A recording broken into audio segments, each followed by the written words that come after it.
аюул жуулчлалын өгөгдөл бараг өнөхөр тансаг. Тэрийг яаж өмд хүргэж, яаж хүмүүсийг тийшээ татах вэ гэдэг ур ухаан бизнесийнхнээс л гарна. Креатив индастри гэж яриад байгаа.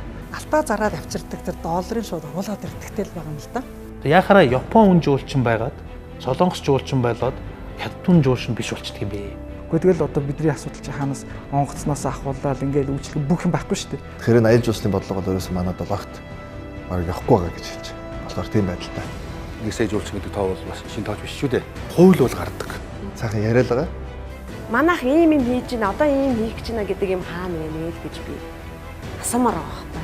Нийгмийн микро түвшинд дунджаас доош түвшний хүмүүст ард иргэдэд бодиттой орлогыг авчирч идэг ийм ач холбогдолтой салбар.